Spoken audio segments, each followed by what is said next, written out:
Hi there everybody, this is David and welcome to New RPG News. We have a bunch of stuff to talk about today. Lots of stuff have been announced this week. I'm going to be going over all of it with y'all, and that's totally worth a sub as you come and you join a party and you level on up with me. Thank you so much for your sub, your like, and your brand new hype. It helps me out a ton. So first things first, we're going to be talking about Pokemon Pokopia DLC Expansion Pass Part 1, Bubbly Basin, launching on August the 5th alongside a version 2.0 update.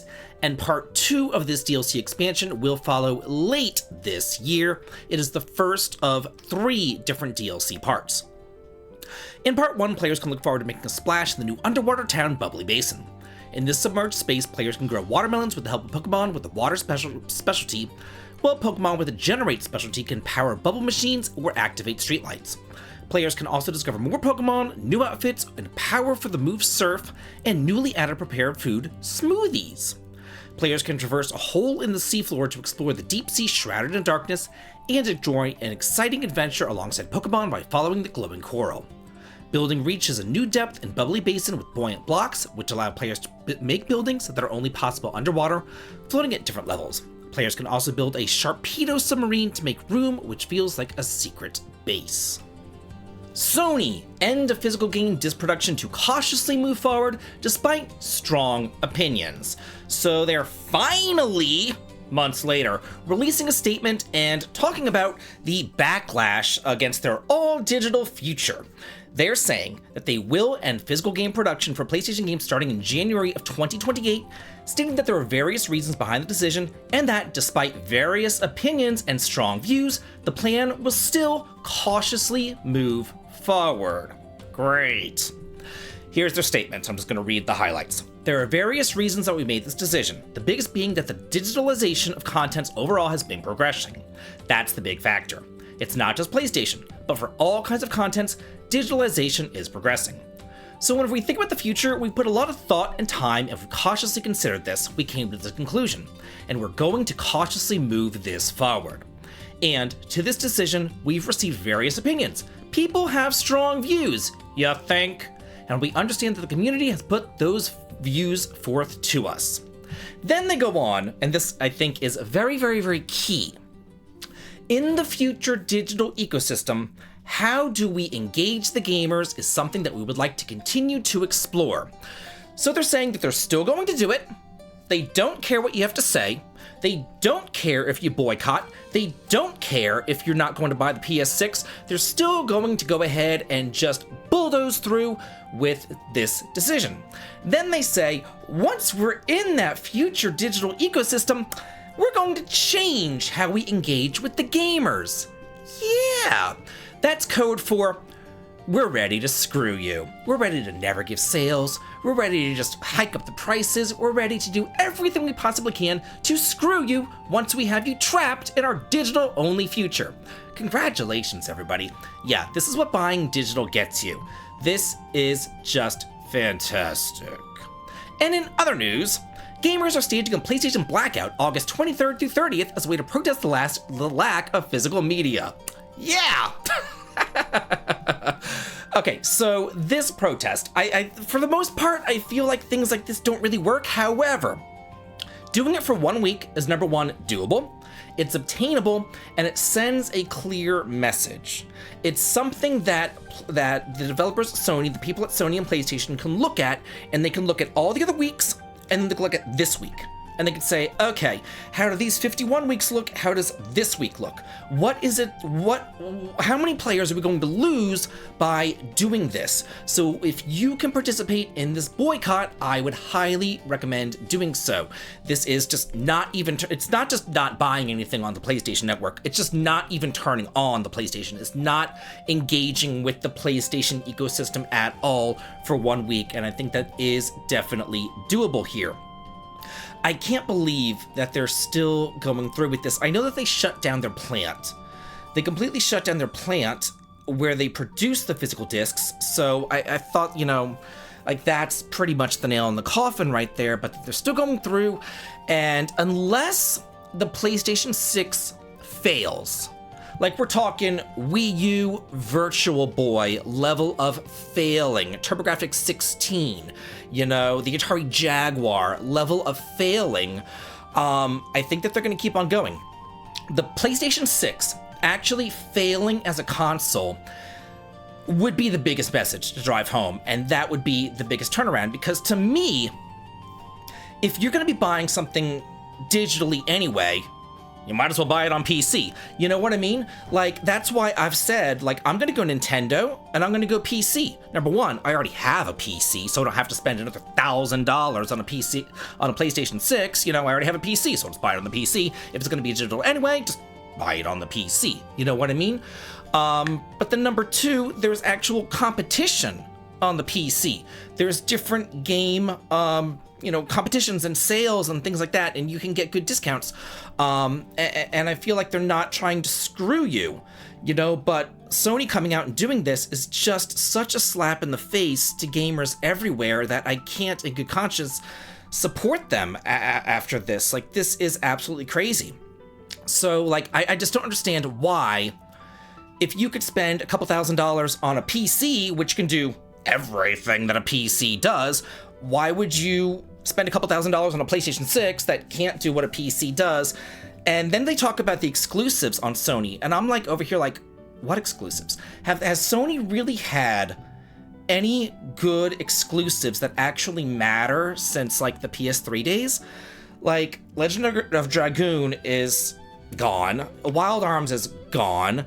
They're not really getting, the exclusives that they used to get, like, Ni no Kuni and things like that, but that's, that was back in the PS3. Like, all these exclusives are gone, so what does Sony have to offer?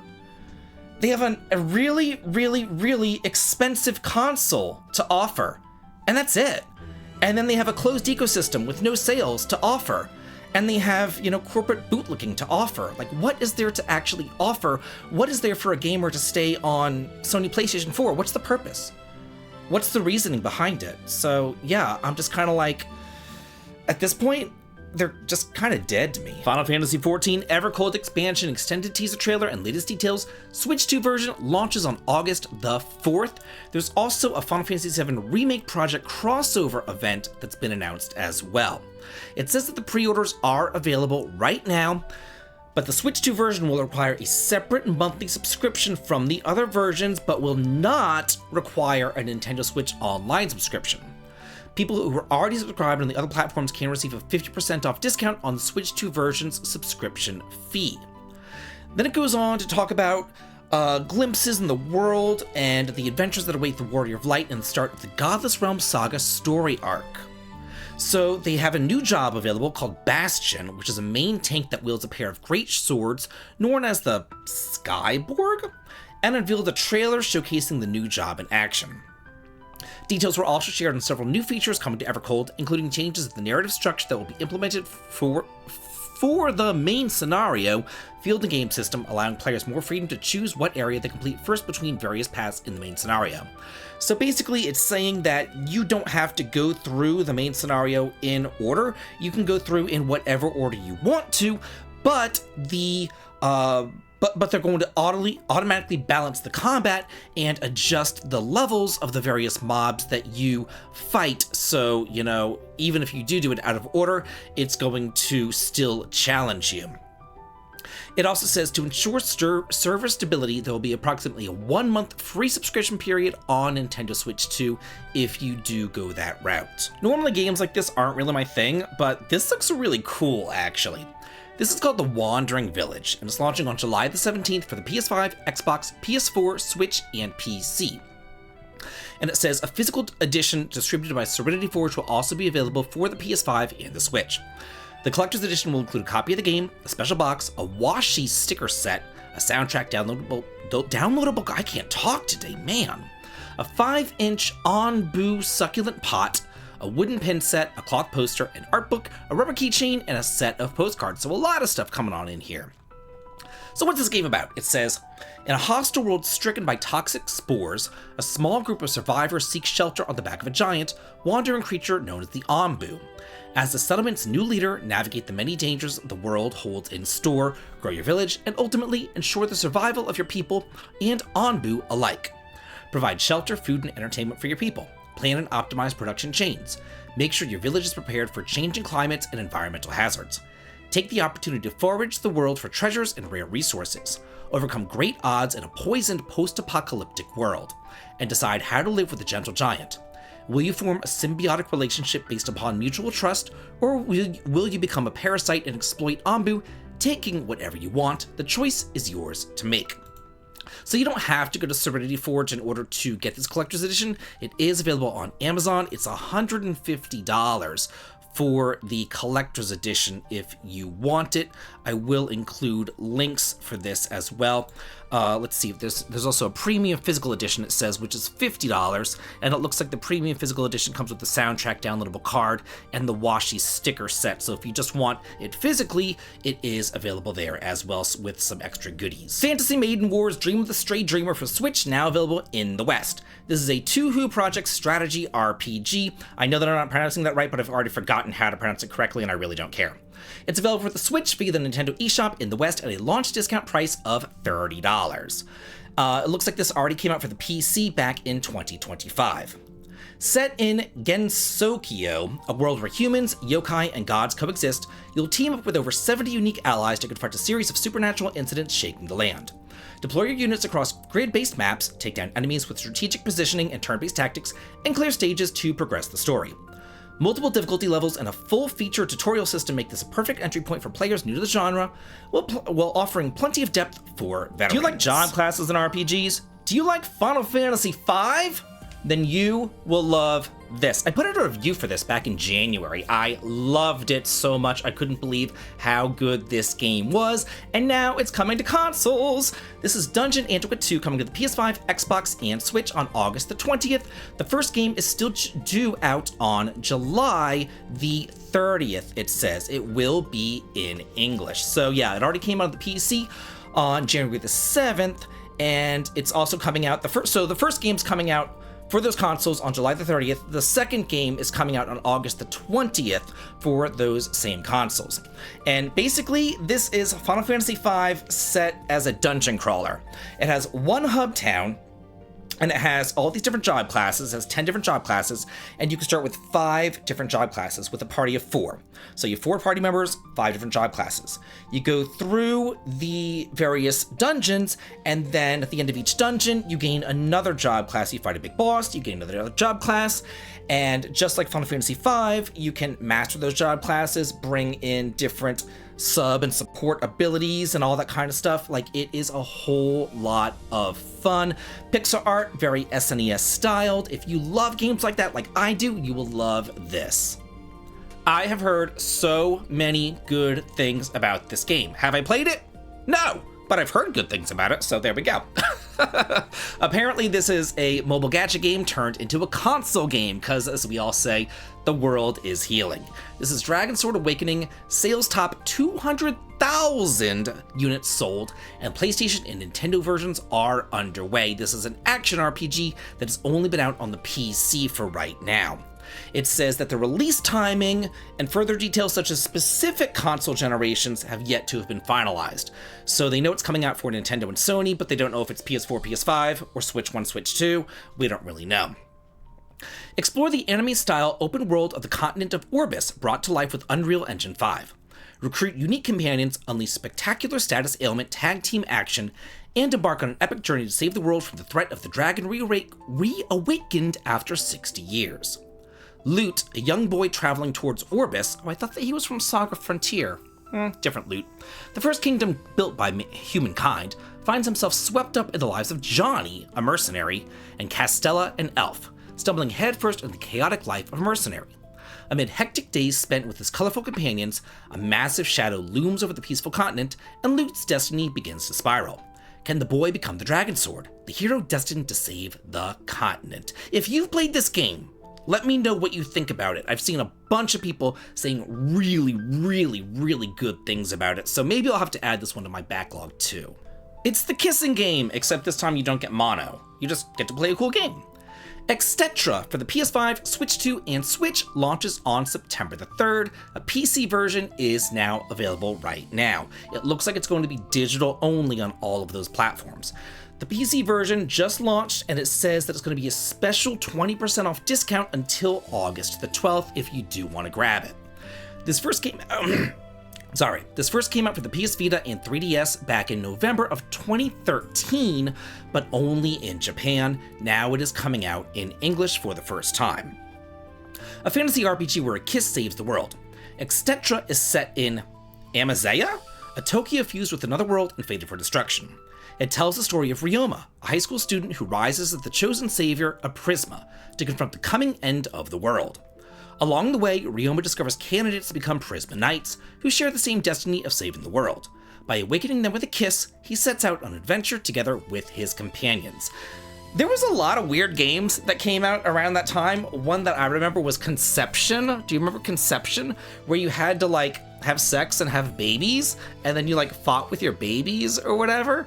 There was a lot of weird games back then, so I think that this was part of all of that stuff. Stupid Never Dies launches on October the 21st, and Sega has been revealed as a co-publishing partner. Not that I really care, but hey, whatever. It's a subtitle, I gotta say it. It's coming out for the PS5 and PC on October the 21st, and it comes with all sorts of stuff. There's a standard edition, a Glorious Idiot edition, which comes with a whole bunch of digital crap that I don't care about. But let's see what it's about. It says, this is a single-player 3D action RPG experience unlike anything that you've ever played before. Maybe because it's stupid? I don't know. Set in a monster-ruled, otherworldly dungeon, Stupid Never Dies puts you in control of Davy, a timid zombie living at the very bottom of monstrous society. Defeat enemies, level up, and collect strange items to grow stronger on your quest to bring Julia, a frozen human girl, back to life. Steal enemy abilities, customize your undead body with bizarre upgrades, and experience fast-paced combat packed with innovation. So it's almost like a Kirby stealing abilities or a Mega Man taking abilities sort of thing. It looks pretty cool. Let me look at some screenshots here, because if there's screenshots of the game, that would be nice, but it looks like, oh, okay, there's some screenshots. Oh, it looks like it's like a party system or something. Oh, kind of cool. And I did want to let you guys know that even though it's not coming out physically in the West, it is coming out physically on PlayAsia in English. Subtitles in English, so if you do want it physically, I will have a link to this as well. Demon's Night Fever launches on October the 22nd. This is a speedrun training simulation RPG, whatever that means.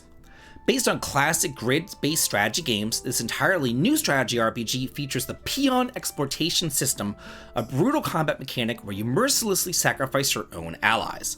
The more misdeeds that you commit, the more vicious your army becomes, and the greater your advantages in battle.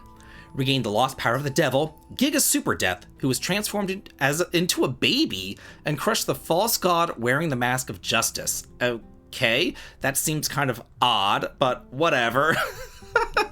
They come up with the weirdest stuff, I've gotta say.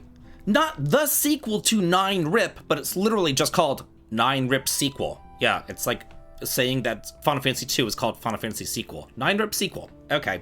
Launches on October the 27th in the West. We have a new trailer, and it is coming out physically as well with random holographic cards. Imagine spending $50 just to get a random card that you didn't want. And then I know some people, they would probably collect all these cards and they'd be like, wow, I need to buy this game 10 times to get all these cards. That's crazy to me.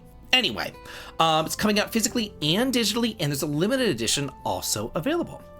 Following the endings of 9-Rip, Misa finds herself at a crossroads with navigating romantic life and the consequences of her actions during her second year of high school.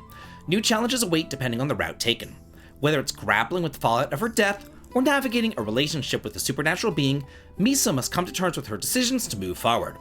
Will she continue along the same path or take another route entirely? Who knows? But here it is, available. It is $50 if you wanted to grab it right here. I will include links for that. Now this looks really freaking adorable. Flamecraft adds PS5, Xbox, and Switch versions, and a demo is now available. This is a cozy turn-based strategy board game based upon the tabletop strategy game Flamecraft, which I've never played. I've played Catan before and other things like that, but I've never even heard of this. Okay, whatever. In the demo, players can visit a selection of the town's unique shops, meet some of the cheerful artisan and fancy dragons, compete against bot opponents across 3 difficulty levels, or gather up to 5 players from local multiplayer. To help players get started, the demo also includes a fully narrated tutorial, voiced by Becca Scott, that introduces the basics of becoming a Flamekeeper. So I guess they voiced the tutorial, but they didn't voice anything else? I don't know. Just kind of seems odd to do that, but still looks really cute. Aruta is coming to the PS5, PS4, and Nintendo Switch. This is an action RPG mixed with dungeon exploration and bakery management. A release date has not yet been announced. It is already available on the PC though, so if you want to play it there, hey, more power to you. The aroma of bread and memories. In this moment, let's start anew. This is a world where bread is gradually being forgotten, until one day, in the corner of the world, an accidental explosion triggered by the main character, Chiaya, who was forced to stay in a rundown town where she is unfamiliar with the little store owner Effie to rebuild her bakery.